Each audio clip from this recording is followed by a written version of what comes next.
It was here, on this block of Newport Avenue, where a stray bullet from a gang-related drive-by shooting killed youth volunteer and community advocate Victor McClinton as he walked to a friend's car this past Christmas morning.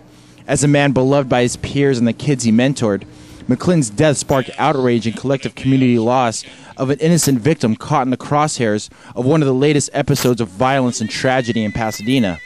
Coming on the heels of a number of other high-profile killings in the area, some see McClinton's death as a tipping point for change.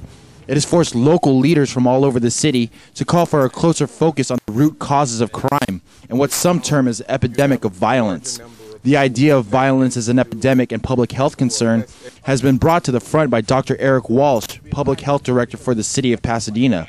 Walsh says the ways people have looked and dealt with violence have perhaps not been the most effective way of ending violence. If we simply look at violence as a criminal problem or an individual behaviors problem, then we can pour a lot of resources into locking up people for bad behavior, but it really doesn't get to the roots of the problem. So we propose in the public health world to look at violence like we look at many contagious diseases that caused epidemics. If violence is a contagious disease, maybe we can apply the same methodologies to violence and bring down the rates of violence and literally societally cure it like we have done some other diseases. Here in Pasadena, most would agree the current state of crime has calmed considerably since its peak in the 80s and 90s. Statistics show violent crime has decreased steadily in recent years. Many perceive a disproportionate number of violent crimes taking place in the area of Northwest Pasadena compared to other parts of the city. At the Jackie Robinson Center, we spoke to Horace Wormley, Deputy Director of Human Services and Recreation for the City of Pasadena.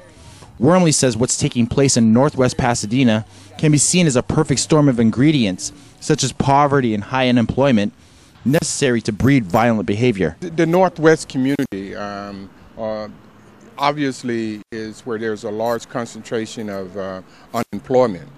And when you have a high percentage of unemployment that's concentrated in one general area, you have individuals who have not taken advantage of the educational system. I just think that those are contributing factors to the rise of crime. Both Wormley and Dr. Walsh say that although cases of violence are indeed a problem in Northwest Pasadena, they are not exclusive to this part of town. In his idea of violence as an epidemic, Dr. Walsh says the disease of violence can be seen in everyday situations experienced by anyone, even those who are not considered to be particularly violent. Somebody who cuts you off on the freeway and then, you drive past them and you flip them off or you do whatever, does that one act committed by that person already kind of reveal some sort of aptitude for violence? Well, remember, violence isn't just physical. Violence is a spiritual thing. It's a way to try and tear down someone else. The ultimate form of that is to really bodily harm them or kill them. But it begins with harmful words. When in that incident of road rage, you flip that person off, what you're being is violent. You're trying to hurt the other person. That's why you're doing it. And even if they hurt you first, and of course then it escalates because that person's hurt, they want to do what? Retaliate. And it goes back to your point about it being contagious. Exactly. While at the Jackie Robinson Center, we met 16-year-old Jay, who told us he was there doing community service as part of his punishment after being caught stealing while out with some friends. Jay grew up in the Meadows neighborhood near Northwest Pasadena and says he's seen many of his friends end up in juvenile hall or in jail. Jay says he's found violence to be contagious from his own personal experience. It's just a behavior you learn.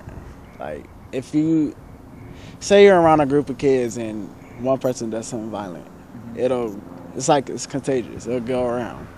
And then a few will look at it and be like, no, I'm not going to do that, and just, leave. That's basically it. Jay told us he's trying very hard to be one of the few who leave when violence starts to spread. He says he hopes life will take him down a road away from the crime and violence he's gotten used to being around. Jay says he wants to go to college and be a writer when he gets older. Perhaps with Jay, Dr. Walsh's ideas about violence being an epidemic that can be cured can be realized. In Pasadena, Paulo, Alejandria, CCN.